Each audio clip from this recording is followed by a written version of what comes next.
안녕하세요. 니르연구소의 이한경입니다. 지난주에도 말씀드렸다시피 이번 주부터는 넥스트윅에서 위험사항을 간단히 요약하고요. 위험사항에서는 변동사항이거나 새로운 요인이 나올 경우만 올려드리도록 하겠습니다. 이렇게 하는 이유가 이제 다음 주부터는 이제 크리스마스 랠리라고 보고 있거든요. 반등 랠리랑 크리스마스 랠리가 살짝 올 건데 그때를 조금 기회 삼아서 조금은 현금 확보도 하고 그다음에 이익도 조금은 실현하는 시점이 돼야 되지 않을까라는 모습을 물론 이게 어디까지 올라갈지 모릅니다. 본전이 될지 아니면은 어느 정도 한계선이 있을지가 이제 기로에 서 있는 거고요. 그리고 연착륙이 되면은 그냥 내년까지 쭉 좋을 거예요. 근데 경착륙이 되면 그러니까 연착륙은 조금만 더 떨어지는 거고 경착륙은 그냥 한번 꼬리를 다는 건데 저는 내년도 상반기 5월 이후에 5월에서 10월, 11월 사이에 크리티컬한 하락이 발생 가능하다라고 보고 있습니다. 가능하신 분들은 현금 확보를 최대한 많이 하시는 게 제일 좋을 것 같고요. 신규 자금 투자는 내년도 이맘때가 되면 좋지 않을까 그렇게 보고 있고요. 그 전에 금작 파동이 제대로 오면 아마 그때부터 이제 저 니리 연구소도 그렇고 제가 아는 지인분들한테도 다 이제 추천하기 시작할 거다 그렇게 보시면 됩니다.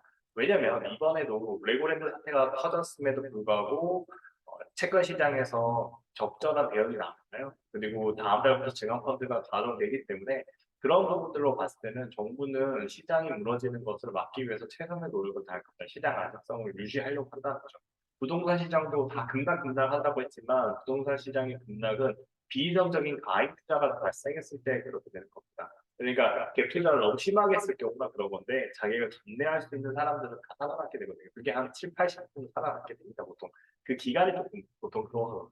그러니까 그 기간을 살리는 거는 지금의 급락을 만들었던 근본 원인한테 있습니다. 뭐냐면 인플레이션.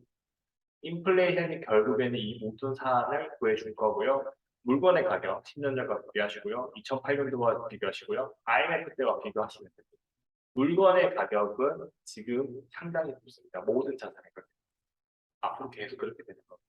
우리가 인플레이션을 못 느끼는 시점까지는 그 방향으로 움직여진다라고 보시면 될 것 같아요. 자, 2022년 10월 23일 넥스트 윅 시작하도록 하겠습니다. 위험이 바뀌었어요. 레고랜드 때문에 바뀌었는데 다행히도 지금 이 영상을 찍는 이 시점에 레고랜드의 문제점이 조금은 해결할 수 있는 방향으로 가고 있습니다. 상당히 긍정적이죠. 이제 그 실제로 2천억까지 때문에 발생한 거예요. 레고랜드의 이 부도의 금액은 2천억밖에 안 됐어요. 이거를 지급 보증도 안 한 건데 웃긴 건 뭐냐면 강원랜드는 모두의 예산을 운용하는 데입니다. 이자는 충분히 납부를 할 수가 있어요. 근데 그거를 아깝고 그 다음에 이제 당이 바뀌면서 일어나는 정치가의 실수죠. 이런 일들은 일어나면 안 됩니다. 금융을 함부로 건드리면 안 돼요. 이래서 무슨 일이 발생했냐면 우리나라 회사채의 금리가 최소 1% 정도, 0.5에서 1% 정도 상승을 했고요. 프로젝트 파이낸싱이 제일 적게 봐도 50조예요. 50조에서 1%가 상승하면 5천억입니다. 5천억만큼의 비용이 더 증가된 거죠. 2천억짜리 안 해준다고. 그게 이게 2천억짜리가 A 등급으로 평가받았거든요. 왜냐면 지방정부가 보증했으니까. 근데 C도 전락을 해버렸죠. 이런 아웃라인, 블랙스완은 발생해서는 네, 이거는 진짜 중요한 부분이라는 걸 생각하고 다행인 거는 그래도 21일쯤에 이제 말했죠. 강원도지사가 이거를 발표했던 사람이 디폴트 내겠다고 했던 사람이 디폴트 안 된다. 내년 1월에 해결하겠다라고 했죠. 예산은 지금 바로 편성이 안 되니까. 이렇게 할 거면 안 했어요. 예, 이게 큰 금액이다. 뭐 지금 대통령실 옮기면은 그 연쇄 파급효과 1조란 말이에요. 근데 그거에서도 버틸 수 있는 나라랑 근데 이런 신용 A에서 C로 바뀌는 신용의 사태가 발생한 게 문제라고 보시면 되고 이게 지금의 우리의 반등 대비를 조금 막았었다라고 보시면 될 것 같고요. 근데 다행히 지금 회사채는 8조였던 게 12조로 증대하고요. 그 다음에 이거에 대해서 매입 금액이 50조로 해서 무슨 수단과 방법으로 가리지 않고 일단은 이 회사채를 좀 안정화시키겠다라고 합니다. 이게 큐이죠, 큐이. 잠재적인 큐인 거고 위험 자산에 대해서 어느 정도 대응을 하겠다라는 정책이 나왔기 때문에 다음 주 월화수의 시장 반응이 아마 긍정적으로 나올 거고 금리가 추가적으로 미국도 이제 나왔어요. 금요일날 금리 추가 인상을 안 하겠다는 시그널 비둘기 파들이 나왔거든요. 네, 비둘기파. 이분들은 이제 4.5에서 방어를 하려는 거고, 저도 이걸로 되는 거고요. 왜 그렇게 되냐면, 미국이 가지고 있는 채권이 있죠. 채권에서의 손실률이 너무 높아지고 있는 겁니다. 그러면은 결국에는 정책을 할 수 없게 되는 거거든요. 그런 부분들이 같이 연결되면 결국에는 4.5 이상은 진짜 힘들다. 3.5가 한계거든요. 그러니까 1% 금리로 오랫동안 유지 못할 거고요. 길어야 6개월에서 1년이고 그때 사단이 날 거예요. 그 사단일 때 이걸 만든다는 겁니다. 이 긴 꼬리. 좀 긴 꼬리입니다. 긴 꼬리가 만들어질 거니까 우리는 꼬리에 어떤 시점에서도 타도 되는 거라고 보시면 되고 꼬리의 기준은 뭐냐면 2000이라고 보시면 돼요. 2000이 깨지면 미친 거고요. 그리고 이제 깨지고 내려갔을 때 바로 사지 마세요. 근데 언제나 그래요. 이렇게 내려와서 이렇게 지지하다가 올라가요. 이 기간이고요. 지금 우리가 280인 구간이 요 지점이었어요. 그래서 지금 여기서 놀고 있거든요. 이제 아마 315 정도까지는 올라가지 않을까라고 보고 있고요. 315의 기준이 이제 지수로 환산하면 한 2,450에서 500 정도 됩니다. 네. 삼성전자 기준으로 보면 딱 6만 한 1,000 정도 될 거예요. 그렇게 보시면 될 것 같고요. 지금은 이 회사채 때문에 삼성전자는 좀 우량하고 이익이 나는 회사들은 괜찮은데 이익이 안 나는 적자 회사들이 더 급락이 나오고 있어요. 이게 저도 예기치 못했다고요. 2천억 부도내는 거는 정부채 한전채도 적자인데도 그 금리 4점 몇 프로 할 때 사람 몰렸단 말이에요. 와, 이거 아닌 것 같습니다. 일단 그렇게 보시면 될 것 같고요. 근데 다행히 정부 정책이 잘 적절하게 나오고 있기 때문에 그 부분이 아마 해소를 시켜주지 않을까. 그래도 2번, 3번. 지금 이런 아웃라이어들이 블랙스완이 같이 연결됩니다. 아까 말씀드렸죠. 우리나라 한계 기업의 여기 금리는 영상을 다시 보시면 되는데요. 지난주 영상 올려드렸는데 3%가 한계 기업이 거의 한 80%가 차지하고 있습니다. 이게 0.5가 올라가지고 4%가 되거나 3.5가 되거나 4.5가 되면 대부분의 기업들이 다 한계기로 넘어가요. 그러면 다 힘들어지겠죠. 프로젝트 파이낸싱하고 다 연결되기 때문에 그 부분이 좀 굵어지고 있다라고 보시면 되고 우리나라는 괜찮을 줄 알았는데 터지고 약간 그러니까 약간 그 뚝이 살짝 무너지면 힘들어진다고 했죠. 그 뚝이 또 무너질 거죠. 좀 원달러 환율 때도 방어 안 했고 이번에 레고랜드도 초기에 대응을 안 하고 이제 10월 말쯤에 반등이 나온 시점에 굵어져 버린 거죠. 이런 부분들 이제 정부 당국이 잘 대응을 해줘야 된다라고 보시면 됩니다. 그래도 강원도도 이거를 1월에 해결한다고 했죠. 갚는다고 했기 때문에 그 기간, 단기간 한 몇 개월 동안에 시장이 잘 버텨주고 그리고 시장에서는 비둘기파적인 내용이 나올 거기 때문에 긍정적으로 보시면 될 것 같습니다. 그 다음에 실적입니다. 실적은 좋아요.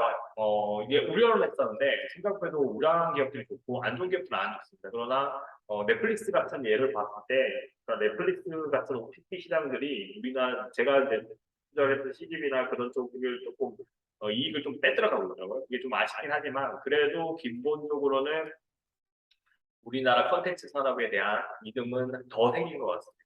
실제로 우영우 때문에 더 성장했다고 하더라고요. 그러니까 그런 부분들이 플러스가 될 거라고 보고 있고요. 그 다음에 리세션은 그냥 각오하면 될 거고 1년 안에 온다라고 생각하면서 대응을 해야 되기 때문에 추가 자금보다는 지금 있는 자금으로 대응하시고 상품 보유입니다.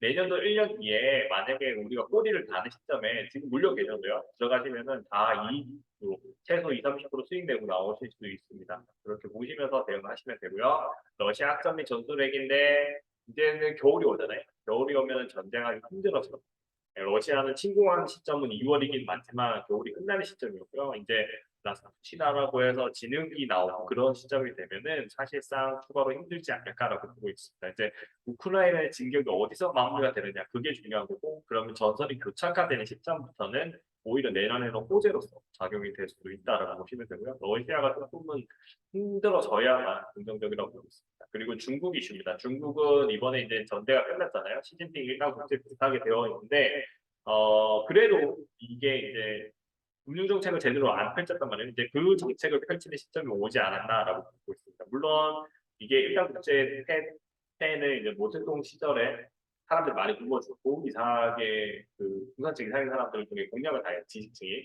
그러니까 그런 일들이 벌어질 수 있는데 거기까지는 가도 안 가고 오히려 지금 부동산 문제들을 정부가 적극적으로 개입하면서 해결할 수 있는 동력이 되지 않을까. 왜냐면 지금 정부를 지금 문제가 많은 지금 상황을 돌파를 해내는 모습을 보여줬습니다. 물론 지금이 거의 일당 비슷하게 되어 있고 1인 독재 비슷하게 되어 있기 때문에 그 시점이 그거죠. 이제 대만하고 진짜 전쟁을 할 수 있는. 근데 계획상에는 이제 극비 문서에서는 한 25년, 26년이라고 하니까 아직 시간의 텀은 있습니다. 그리고 그 전에 어떤 형태로든 조금 무마가 되고 회복이 될 수 있는 시점이 발생할 수 있을 거라고 생각을 하고 있습니다. 그러나 지금은 부동산과 은행에 연계되어 있는 저 부실 리스크가 나름대로 크다라고 보시면 될 것 같고요. 지금 잠재적 위험 진단을 제출 건 레고랜드입니다. 레고랜드 저 문제 때문에 회사채가 증폭된 거 빨리 신용 리스크를 내려놔야 되고 그게 끝나면 한 3개월에서 6개월 정도는 3개월 정도 랠리 나오고 다시 또 조심스럽게 대응을 한 시점이다. 그렇게 봐주시면 될 것 같습니다. 이번에는 다음 주 보겠습니다. PMI가 나오고요. PMI 잠정치가 높게 나올지 낮게 나올지가 조금 10월이기 때문에 10월이기 때문에 낮게 나올 것 같아요. 그 다음에 메타의 실적이 별로 안 좋을 것 같고 마이크로소프트와 알파벳도 나쁘지는 않을 것 같습니다. 물가지수 이게 소비자 물가지수와 생산자 물가지수인데 8월이니까 조금 애매하죠. 8월에는 높게 나오고 있어요. 높게 나오고 있는 거고 근데 그게 다 반영이 될 거니까요. 그다음에 재고는 안 좋을 거고 그다음에 신규 주택 매매도 뭐 그렇게 활성화되지는 않을 거고 코카콜라 괜찮을 것 같고 맥도날드 괜찮을 것 같고 나머지는 조금 그다음 자동차 회사들의 실적에 따라서 우리 현대기아처럼 힘들어질 수 있습니다. 애플과 아마존은 나쁘지 않을 것 같고요. 선행지수는 주가까지 포함돼서 이렇게 나쁘게 나오죠. 그러면 금리 인상 못하는 요인인데 여기 보면 EC 통화정책회의, BOJ 통화정책회의, 일본과 유럽의 통화정책회의의 결과물에 따라서도 금리 인상 비슷한 요인이 나오겠지만 일단은 BOJ는 일본이니까 엔화를 어떻게 대응을 하냐. 아무래도 지금 통제가 앞으로도 통제가 그대로 유지하고 있기 때문에 지금 정책을 유지하고 그 통제가 끝나는 시기에 전환이 일어나지 않을까라고 보고 있고요. PC 물가지도 중요합니다. 중요하긴 한데 이미 0.75예요. 0.75이기 때문에 급락이 나올랐다. 9월이잖아요. 9월도 원 달러 환율 조금 높아졌기 때문에 급락이 나오기보다는 오히려 그냥 그대로 유지가 되지 않을까라고 보고 있습니다. 다음 주는 빅테크 실적이 중요하긴 한데 기본적으로 물가 지수가 크게 영향을 미칠 수도 있고 실적이 두 개 같이 커플링이 될 거다라고 보시면 되고 이미 시장은 0.75를 반영하고 있기 때문에 이제 그거죠. FOMC의 연준 총재들이 이제 지난 금요일 날 비둘기파가 나온 것처럼 그러니까 금리를 4.5에서 스톱시킬 거다라고 얘기하는 사람들처럼 요 방향으로 가게 된다면 시장은 연말까지 조금은 반등 랠리가 나올 것 같고요. 그리고 인플레이션이 이제 연말에 안 잡히면 조금 더 높이겠죠. 아니면 유지를 길게 하거나 그런 상황이 벌어질 때 시장은 힘들어질 수 있다. 이렇게 봐주시면 될 것 같습니다. 다음 주는 박스권이에요. 다음 주도 박스권인데 지금 제가 생각하는 박스권은 대충 이제 기술적 분석에서도 말씀드리겠지만 대략 이겁니다. 285에서 300까지 가요. 지난주랑 거의 비슷하다라고 보시면 되는데 밑부분은 이제 지난주 2.5였다면 지난주 금요일날 회복 속도를 봤기 때문에 85까지 가능하고 왜냐하면 이번 주 오늘 일요일날 우리나라 정책 당국이 대응을 하는 모습을 보였기 때문에 채권의 해당채의 금리가 조금 낮아지면서 조금은 안정적인 방향으로 가지 않을까 이렇게 보고 있다라고 보시면 될 것 같습니다. 기술적으로 보고 마무리를 하겠습니다.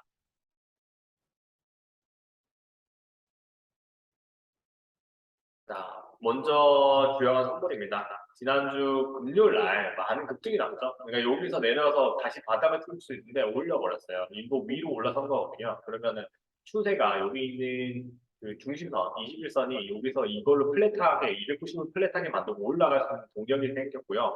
지금 여기 볼린저 밴드 상태로 봤을 때는 지금 어느 구간이면 여기 구간으로 이제 들어가고 있거든요. 이제 보이시죠? 요거의 역할을 얘가 할 수 있어요. 이 공이. 그러면은 요게 나올 수도 있고요. 물론 아쉽게도 요게 나오셨는데 이렇게 올라갔다 다시 내려올 수도 있어요. 진짜 리스크가 커져버려요. 근데 제가 봤을 때는 요 사이클이 나올 시점 지금은 이 사이클이 나올 시점이고 그래서 연말 내리 말씀드리는 겁니다. 지금 이게 나올 수 있는 충분한 시점으로 보이고 있고요. 주봉 기준으로 보시면은 요거죠. 요거가 나올 시점이에요. 주봉도 이쁘게 만들었죠. 그다음 월봉까지 볼게요. 월봉 보시면은 꼬리를 여기서 달아줬어요. 꼬리를 좀 세게 달아줬네요. 왜냐면 그때 78까지 떨어졌던 게 월봉이 꼬리를 여기서 하는데 이 눈뽕이 너무 크기 때문에 이 역할을 할 이게 아쉽죠. 이런 정도가 되지 않을까라고 보고 있고요. 만약에 혹시라도 여기 파란색 선을 월봉 기준으로 닿는다면 이건 닿을 일이 없죠. 작년부터 닿는다면은 아마 조금은 좀 더 이제 일절을 할 수 있는 요인이 좀 더 많아질 거다라고 보시면 될 것 같습니다. 이게 주요한 선물이고요. 그 다음에 소득종합 차트에서 업종 차트로 먼저 가겠습니다. 업종 차트로 갔을 때 코스피 피부터 보겠습니다. 코스피 코스피도 동일합니다. 일본 기준으로 보시면은 여기 이 구간이 이제 나올 시점인 것 같아요. 이 구간이 나올 시점이고요. 구간 나올 거고 이때랑 다른 건 이때는 대응이 거의 없었어. 말만 나왔고요. 지금 여기는 대응이 나오고 있거든요. 대응이 나오기 때문에 긍정적이고 이게 완전 제가 봤을 때는 인플레이션 피크를 한번 친 것 같아요. 여기서 추가적인 인플레이션이 더 높아지긴 힘든 것 같고 왜냐면 침체가 거의 맞닥뜨려져 있기 때문에 침체에 따른 급락 파동은 아직 남아있다라고 생각하시면서 대응을 해주시면 좋을 것 같고요.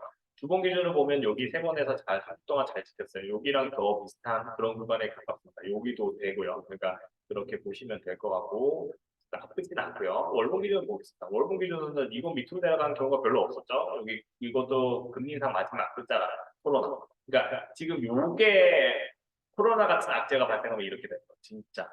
지금 요 구간에 와 있어요. 그러니까 엄청 힘들겠죠. 그러니까 다음에는 이게 나오면 힘들고 요것도 힘든 거 맞거든요.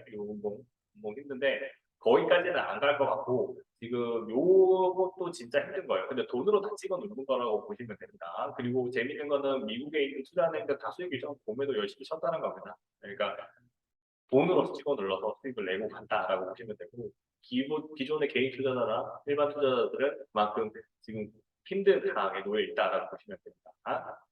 자, 월봉 기준으로 봤을 때는 지금 요거 시점, 요거 최소한 요거는 나오지 않을까라고 보고 있고요. 요게 나오는데 이게 지금 꺾여야 돼요. 월봉 기준으로서 코스피 지수 자체가 여기서 내려오는 게 스톱을 하고 턴을 하는 시점이 나와야 된다라고 보시면 되고 이게 코로나의 시점에 비교를 하면 여기서 이렇게 턴에서 돌아가잖아요. 요게 나와야 돼요. 이제 이게 나올 시점이에요. 밑으로 내려왔기 때문에 턴에 돼서 돌아가야 될 시점이다라고 보시면 되고 코로나의 그 2008년도 금융위기일 때는 여기서도 이제 위험하다고 했겠죠. 스트레스를 다 받았지만 은행이나 대형은행들이 부도나면서 이렇게 일어났어요. 이번에도 연기금 위험들 리스크가 있었기 때문에 동일하게 될 뻔했는데 다행인 건 이 정도로 긴 꼬리는 아니거든요. 그러니까 여기서 빅스가 안 폭등해요. 여기 빅스 진짜 폭등이거든요. 그래서 이거를 계속 감시를 하고 있었고 그 빅스가 안 오르는 걸 봤기 때문에 빅스는 아시다시피 계속 전략 매도를 말씀드린 겁니다. 다음에 올라왔을 때는 해지 정도로 빅스를 가면 되는 것 같고요. 제가 봤을 때 마지막 해치인 것 같고 그래서 이번 급락이든 이번 급락이든 이런 급락이 나오면은 그때 청산하고 대응을 한다라고 보시면 될 겁니다. 빅스를 해봤자 맥스 10%, 5% 정도로만 대응을 하시는 게 왜냐면 빅스도 대형 은행들이 자기 자본으로 충분히 움직일 수 있다는 걸 이해를 하고 그래서 급등이 안 나옵니다. 이제 마지막으로 업종으로 달러 한번 보고 가겠습니다. 달러가 진짜 매직입니다. 달러인데요. 다시 고점 위로 왔죠. 이 고점 위로 왔던 가장 큰 이유가 뭐냐면 기본적으로 그거예요. 그러니까 우리나라 회사채 때문에 다시 급등이 된 거예요. 회사채, 그러니까 레고랜드 이슈만 없었다면 10월에 요게 여기서 꺾였어야 돼요. 여기서 꺾이는 건데 안 꺾이고 올라와 버린 거예요.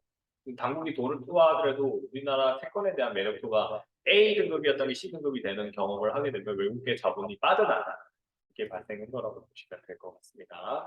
그래서 다행히 이게 쌍봉 비슷한 구간으로 왔어요. 그러면은 여기서 방어되면 내려올 수 있는 거고 그거에 대한 QE 정책이 나왔기 때문에 충분히 가능하다라고 보시면 될 것 같고요.